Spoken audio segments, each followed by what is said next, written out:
Thank you for coming. Here's my wheelbarrow. Don't you love this time of year? Monica, did you get your garden in? Getting there, working with the soil. Oh, I got a lot of work to do, but I love this time of year. I love working in the soil. I love planting things. I love seeing things grow. And don't you love driving down the road this time of year and seeing all the fields plowed and the rich soil, the good dark rich soil? You can tell the soil that is rich and good and ready versus kind of the lightish brown soil. This right here, this is good. This is good and healthy soil. Well, what would Mother's Day be without me mentioning my mother? You may not all be mothers, but I'm sure, I know you have a mother, right? So, my mother, is that picture up there? I can't see. Picture of my mother. Oh, there she is. Yeah, that's my mom. That is Peg. Her name was Margaret. They called her Peg. And that was her nursing school graduation picture. She would have been 21 years old there. That was in the 50s. Yeah, so this girl instilled in me this love for the soil. I can remember her coming home from work, and we would walk around the yard in the spring, and we would check out and see, because she knew where she planted everything, and we'd check out to see, is the hyacinths coming up yet? Are the tulips, are they up? Have they poked through?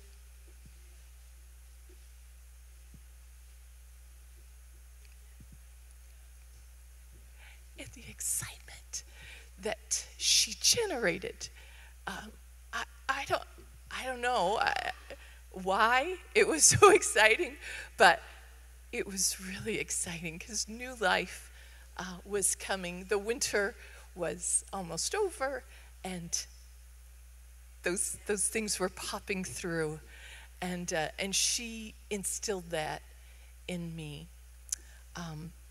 So. Happy Mother's Day, Mom. So, today, I want to talk. I want to make this disclaimer. I did not hear Sean's message last week. I know that he did talk about the parable of the sower. And I wasn't in with the ladies praying today.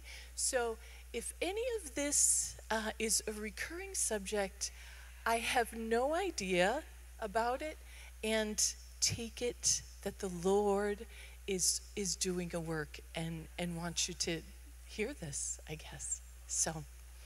So my message today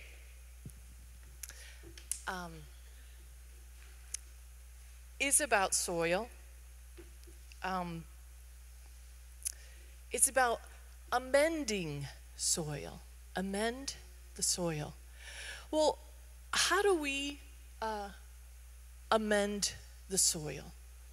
So some of us, our soil in our backyard isn't the greatest. So first we test it, right?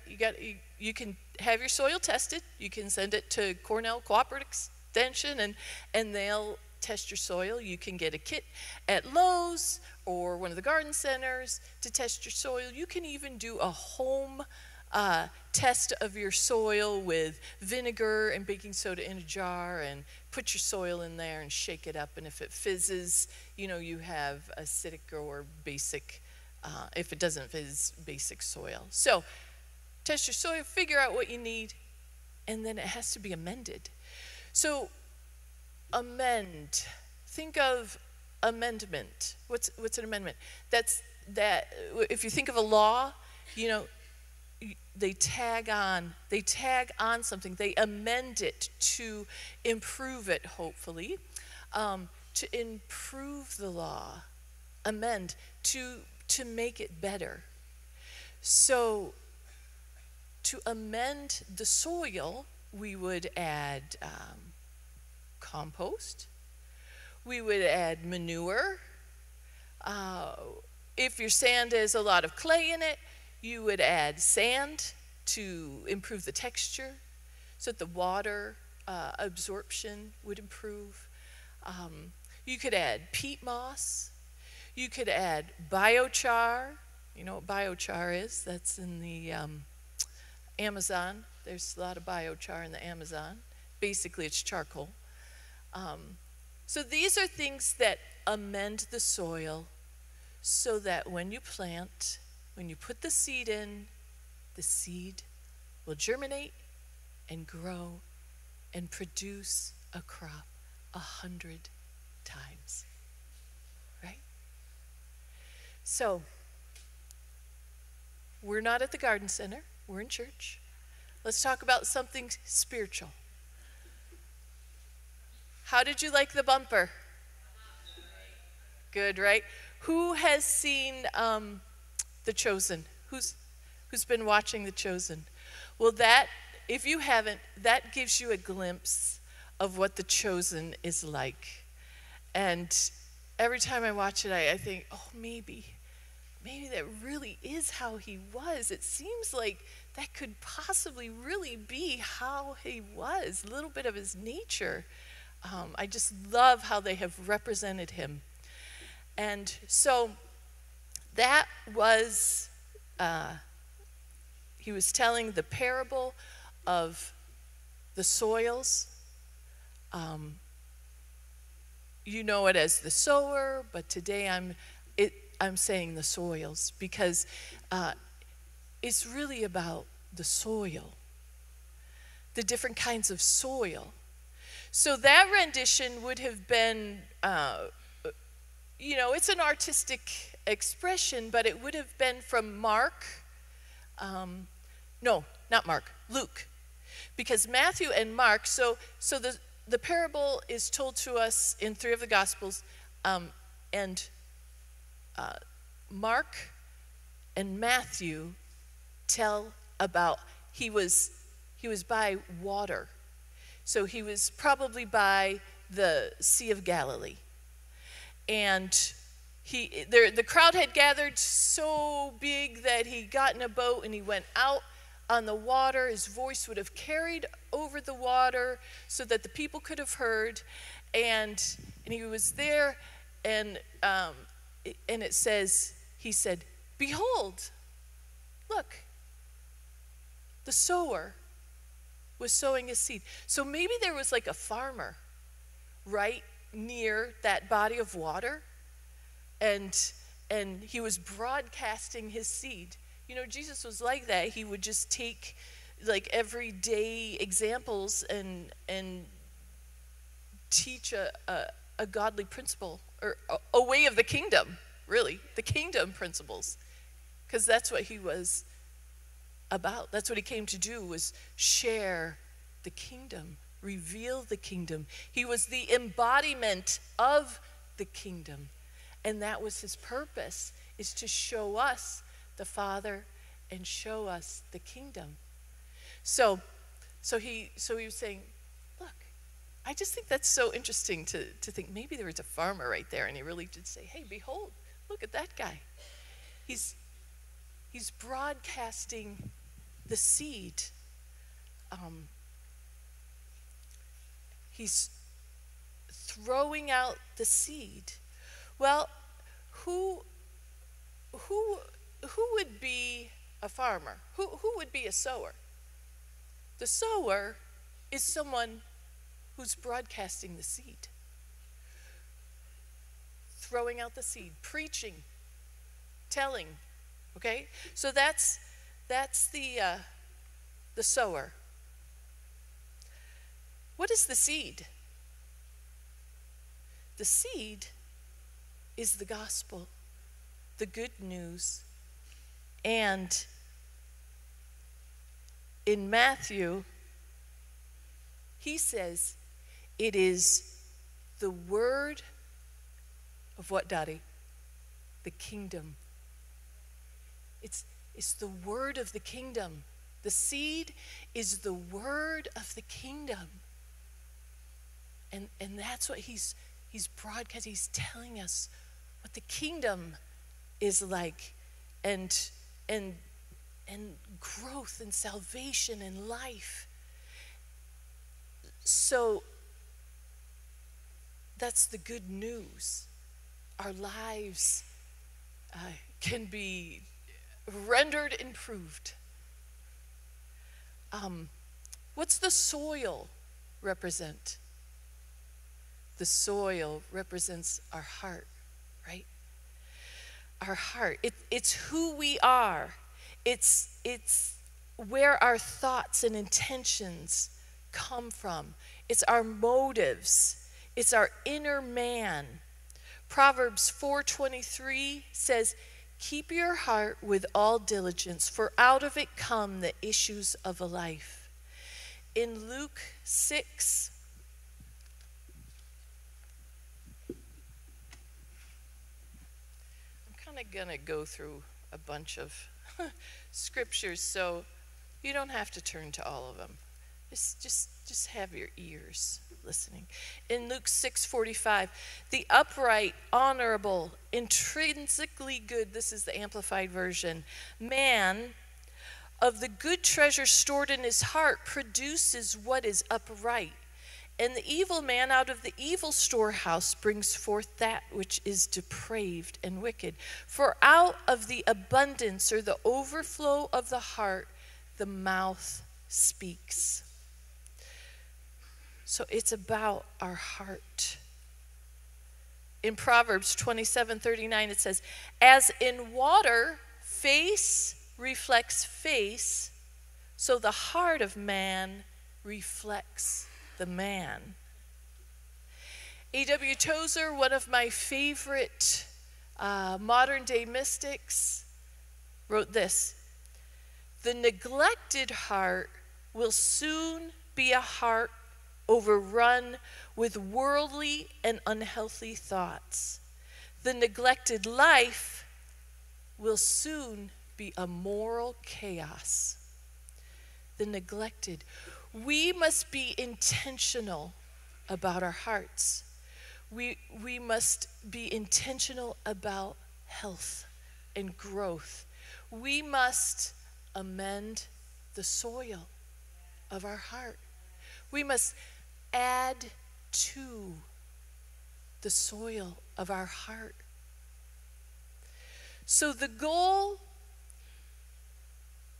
is to have the seed, the word of the kingdom, take root and grow and produce that crop of 100-fold. Life, the word of the kingdom, which is the good news. So how do we amend the soil of our heart? We talked about, compost and all that, but how do we amend the soil of our heart? There are practices of Jesus, things that he did that we can do to amend the soil of our hearts. Practices.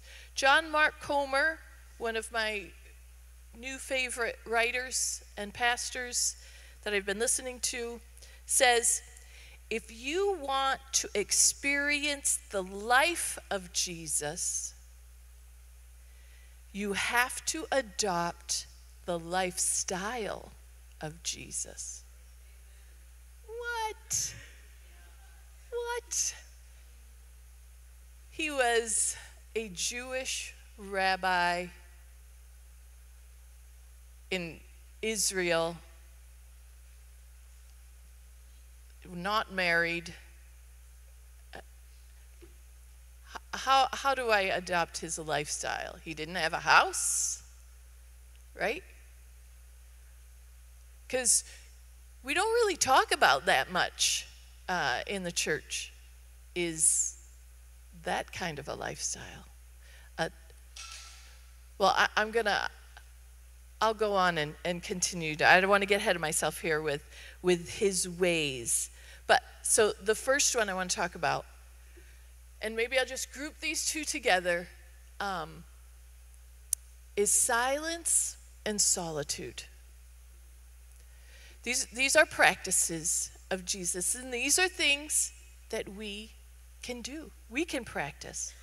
So Isaiah, let's talk about silence for a minute. Isaiah 30:15 says, "In returning and rest you shall be saved. In quietness and in trust be your strength." Lamentations 3:26, "It is good that one should wait quietly for the salvation of the Lord." Psalms 26:5, "For God alone, O my soul, wait in silence, for my hope is in him." Psalm 37:7, "Be silent in the Lord's presence and wait patiently for him." So just the act of silence, of quieting, of putting ourselves into a quiet atmosphere, and then quieting our spirit, it's like as soon as we start to do this, what turns on? Hearing. Hearing turns on. You can't be in that atmosphere and not have your hearing turn on. Well, it's very hard to be in a completely silent place, right? Try it. I've sat in my backyard just looking for some quietness, and there's the drone of the neighbor's lawnmower, or the chainsaw, or weed whacker. And I don't mind the birds and nature. That's fine. I love that. That feeds my soul. But it is very hard to find a truly silent atmosphere.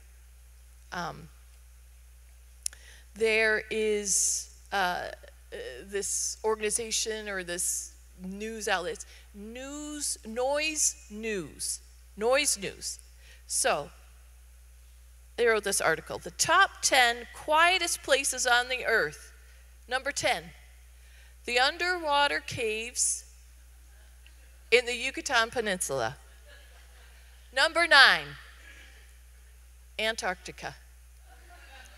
Number 8, the salt flats, or basically the dried up lake in Botswana during the dry season. Not much nature, right? Now, the quietest city on the planet is Zurich, Switzerland. That's the quietest city, the least noise pollution. And skipping to number 1, the number 1 quietest place on the planet they've determined is Building 87 at the Microsoft Lab in Redmond, Washington. It was created for audio device testing. It is insulated and from all exterior noise, and the whatever they have to do that absorbs all sound waves. That's the quietest place. I don't know that I want to go there, but I wouldn't mind going to Switzerland and seeing how quiet that is, right? So it's hard to find a very quiet place, but Jesus continually did that. Found a quiet place. Did you know that the voice can only reproduce what it hears? So if you're hearing impaired, the voice is also impaired. Well, Jesus only said what the Father was saying, right? How could he say what the Father was saying apart from hearing? And how do you hear? You got to stop talking, and you got to quiet. You got to come in to a quiet place, a silence. So that's one practice. Well, you say, all right, I have a toddler, I have a baby, how am I going to do that? Well, how about devote or take the first 15 minutes of nap time and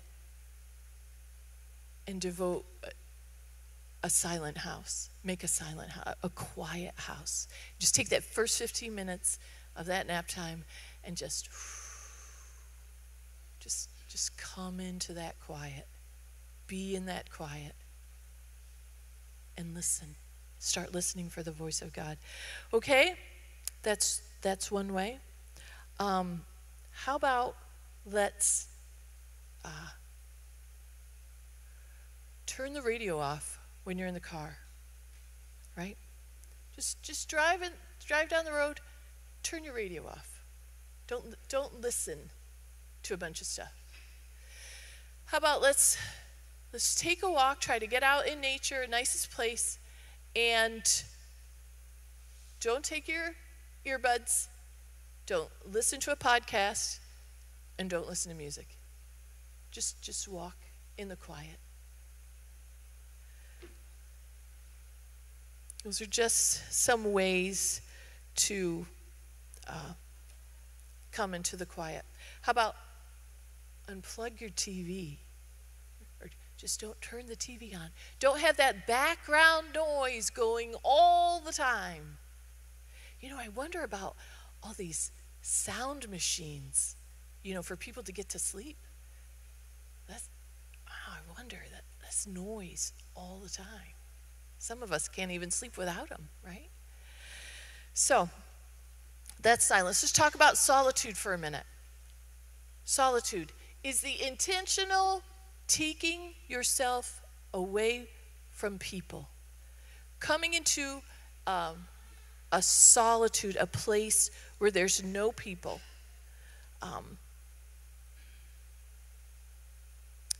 That is something that Jesus definitely did. Let's talk about some of his proofs we have in the scripture of how he did this. He started his ministry by spending 40 days alone in the wilderness, fasting and praying. That's in Matthew 4. And he was quite successful in that time in thwarting the wiles of the enemy. I wonder if it was like towards the end of that whole deal that that the enemy came, and man, he was powerful. Because why? He spent all that time alone, in the quiet, listening, fasting, not, tending to his flesh constantly, listening to those impulses. And man, he was powerful. Before he chose the 12 disciples, he spent the entire night alone in the desert hills. That's in Luke 6. When he received the news of John the Baptist's death, he withdrew from there in a boat to a lonely place apart. That's in Matthew 14. After the miraculous feeding of the 5,000, he went up into the hills by himself. Matthew 14. Following a long night of work, in the morning, a great while before the sun rose, he went out to a lonely place. Mark 1. When the 12 returned, from their preaching and healing mission, Jesus instructed them, come away by yourselves to a lonely place. Mark 6.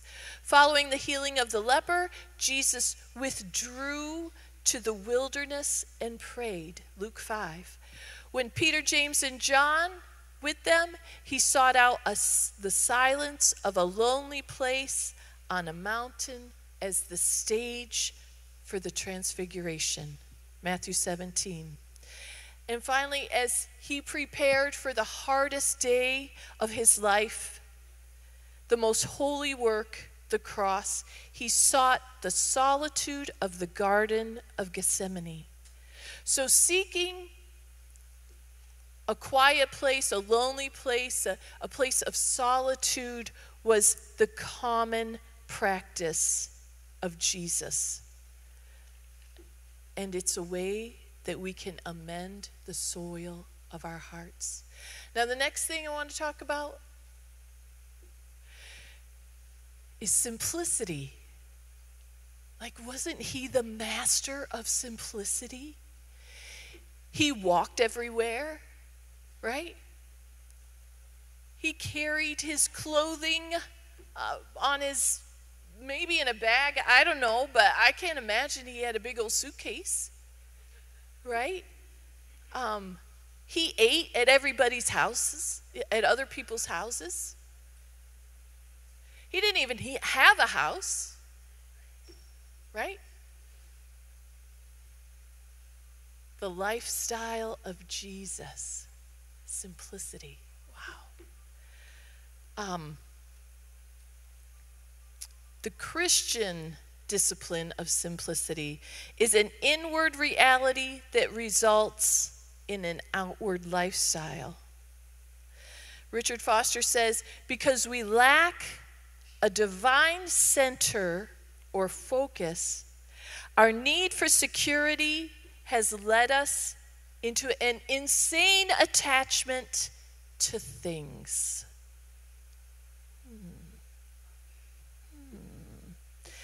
The practice of simplicity is to seek first the kingdom of God. And when we simplify our lives, we have the bandwidth to seek first the kingdom of God, and everything else will be added unto us. So, how many of you are familiar with the minimalism movement?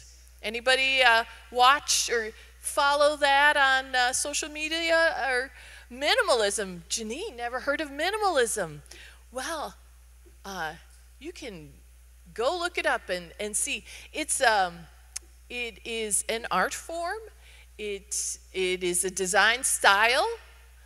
Some people really like the style. Anybody a minimalist here and really like that design style?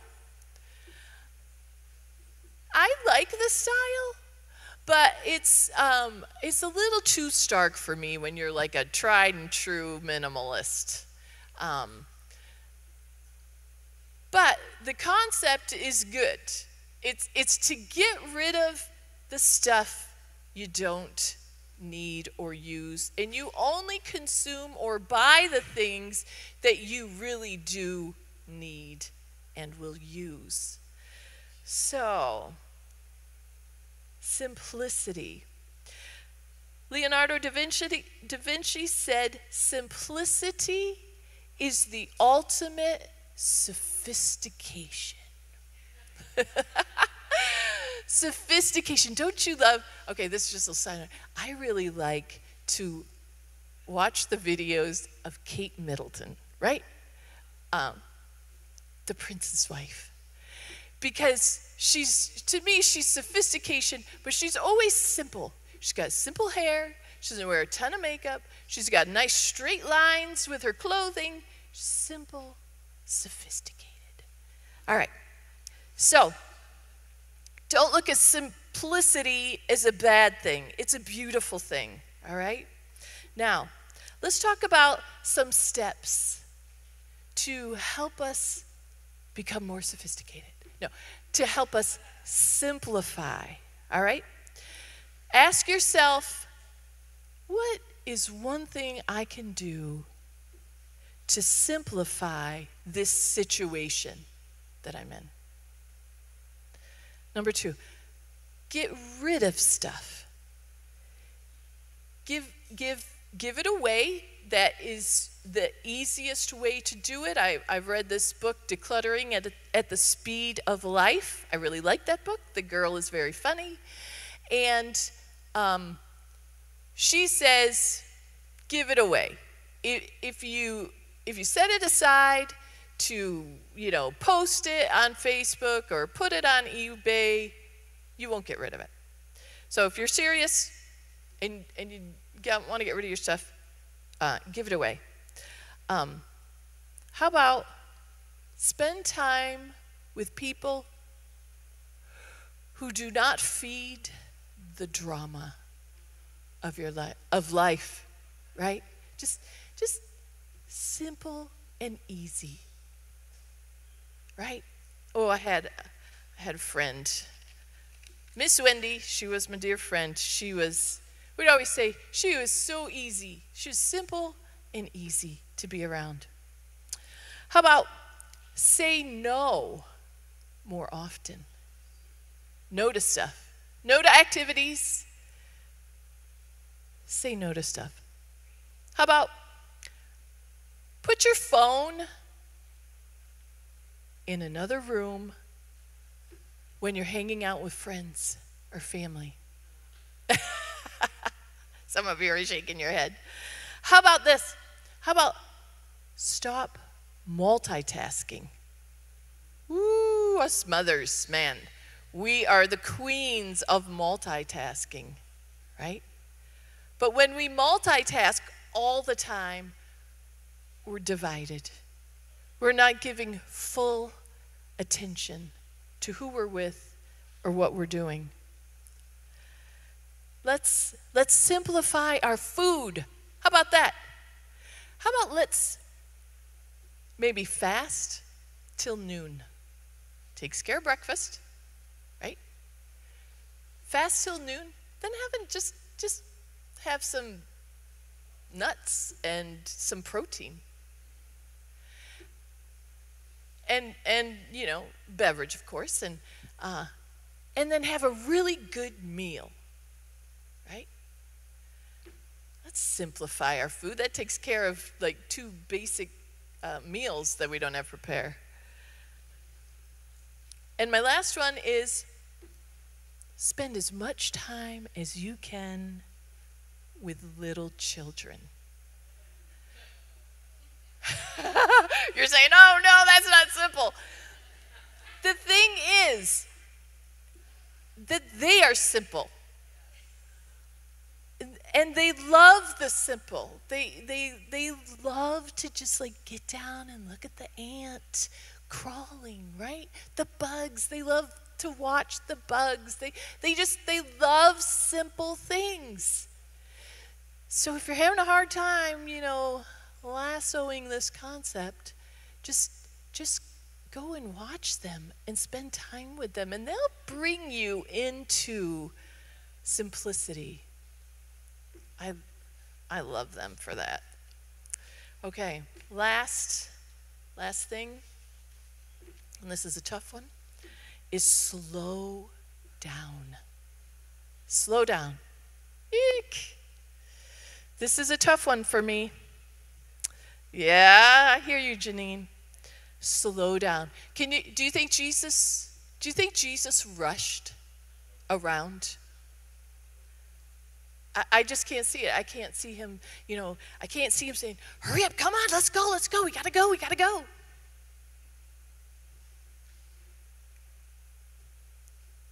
John Mark Comer says, God walks slowly because he is love. If he is not love, he would have gone much faster. Love has its speed. It's an inner speed. It's a spiritual speed. It's a different kind of speed from the technological speed to which we are accustomed. It is slow, yet it is Lord over all other speeds. since it is the speed of love. And that's why having young children slows us down, right? Because young children can't walk as fast as we can. Their legs are smaller.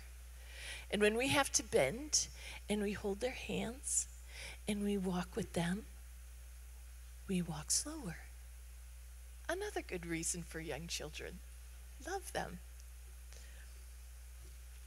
I'm not going to talk about a particular young child that's come into our life because I don't want to get emotional. But we have a young child in our life now, and it's a delight. And I have thought of her many times in developing this message. All right. So hurrying and speed. Corrie ten Boom said that if the devil can't make you sin, he'll make you busy. Carl Jung, the famous psychologist, said, hurry is not of the devil, it is the devil. John Ortberg, a favorite writer of mine and pastor, wrote, hurry is not just a disordered schedule. Hurry is a disordered heart. Yeah. So like I said, this is a struggle for me. I had a nursing instructor. She was an Army nurse, and she was in the reserve. And she, at clinical, would always tell us, hurry up, because we were young nurses. We didn't know anything. We didn't know what we were doing. We were scared. Just to pass pills was, an enormous stressful event. And we would go slow, and she would say, hurry up, because she knew what was ahead of us as a nurse. We had a billion tasks that we'd had to accomplish in 8 or 12 hours. So, she was just trying to prepare us. So I think I learned that hurry up kind of thing from her. And now I really struggle with it. It's a tough one. And if you've ever worked alongside with me or tried to walk in the store with me or whatever, my children are laughing. I can walk at a pace. So, because I like to get things done. And so sometimes you got to hurry up. So, but we need to slow down. So, how do we do this? What are some things we can do? And you say, I don't have any trouble with hurrying. Try this. Try to go the speed limit. Yeah. Try to get in your car on the way home and just go the speed limit. And if you can't go the speed limit and you immediately go faster, you might have a problem with hurrying. I have to take the highway to most everywhere I go because I live near it, and so I have to get on the highway. And now I can set my cruise control at 70. I can handle 70. I'm good with that. Now, how about this? How about come to a full stop? Yeah. That's tough. Come to a full stop at a stop sign, right? How about this? Choose to stay in the lane that you're in. Don't keep vying for the shortest lane to get there faster, right? You know what I'm talking about, right? How about just stay in that lane and just follow along, right? How about do that at the grocery store or Walmart or Target? Don't just keep looking what's the shortest lane, I'm going to get out of here fastest. How about just stay in that aisle and don't get your phone out. Be present in that aisle. How about just maybe talk to the checker, the person who's checking you out. Don't pick up the magazines and just start, hiding in the magazine and occupying your time. How about just be present? Let's Let's just slow down a bit, right? Well, that's all nice and good if you're middle-aged and you're an empty nester, right? We can all do this. I definitely have more quiet alone time than I ever did before. But you may be the mom, you may be nursing a baby, you have a toddler, and none of this applies. Well, it does. We've already talked about simplicity. Children can take you to a place of simplicity. I was there. Olivia was 4, Amelia was 2, and Benjamin was a newborn. And my mom was gone. We lived 4 hours from my mother-in-law. And, I was desperate. I longed, for that quiet time. And one thing that I did do, I'm a soaker. So we'd get the first 2 bathed. I'd get in the tub. And then Kevin would give me the baby. I'd wash up the baby. I'd nurse the baby. I'd hand him the baby. And he'd take the baby and do the rest.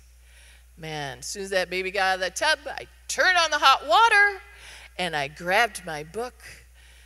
And it was usually a Christian book on being a better parent. But so I found bits and pieces of solitude and quiet when I could.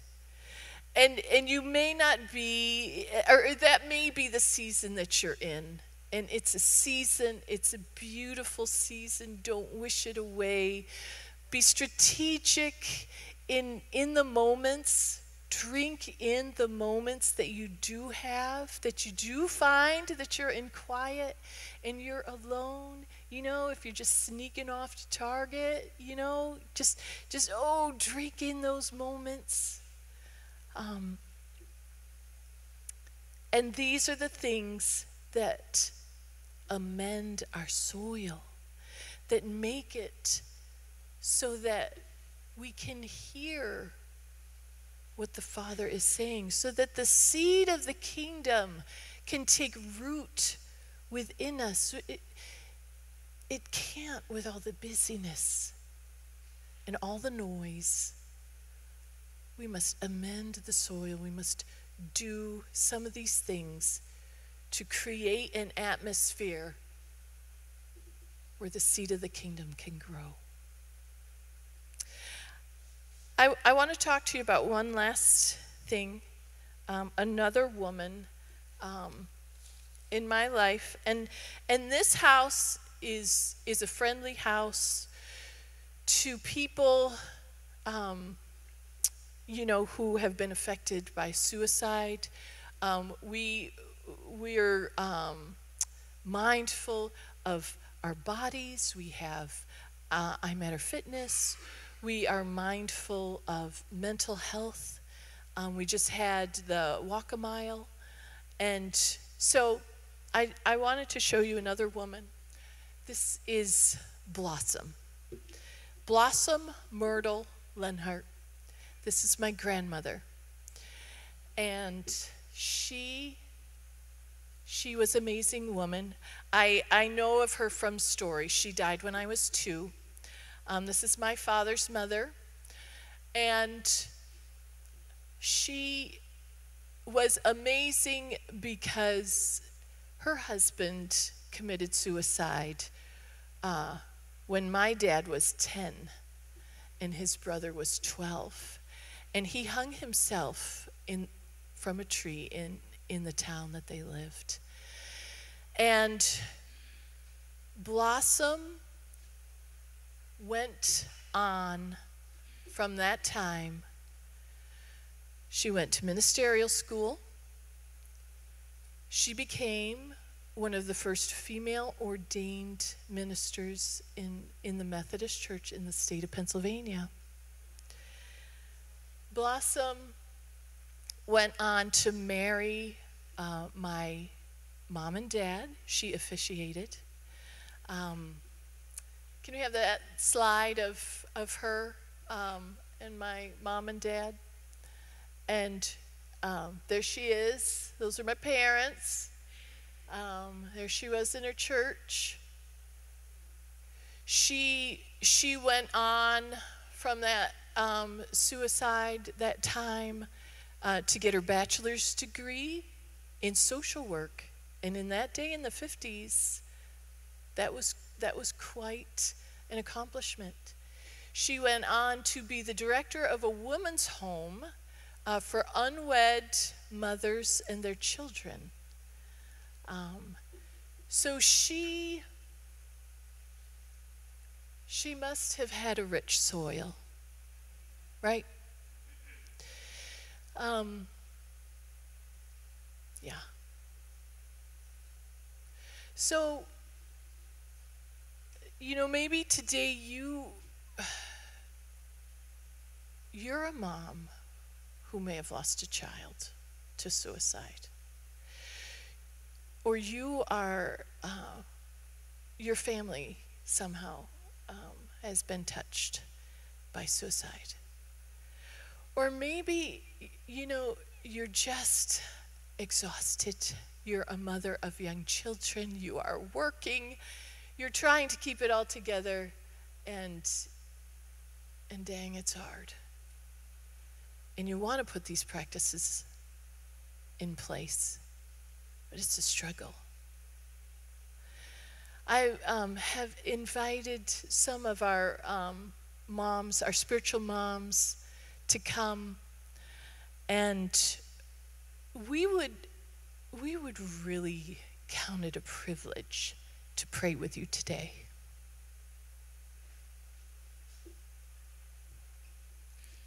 So ladies, come, and we can have the worship team come.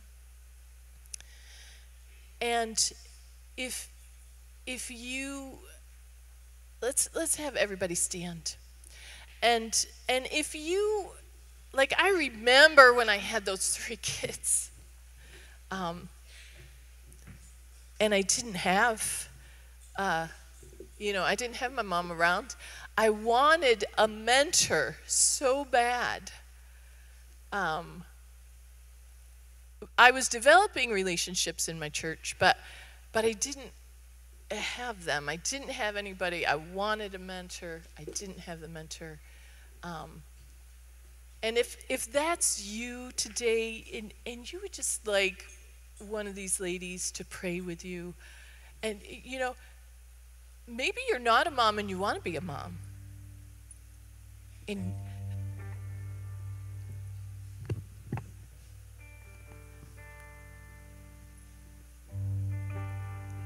that's a big heartache for a lot of people on this day. The ones who have been trying to be moms, or the ones who have lost their mom recently. I just want to invite you. If you want someone to pray with you, these are our spiritual mothers.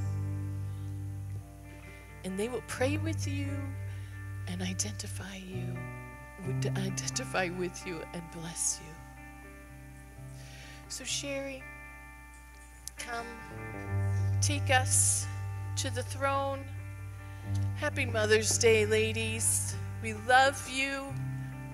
I hope that some of these practices of Jesus can be incorporated into your life so that you become the soil that will reap a rich harvest in your life. Thank you.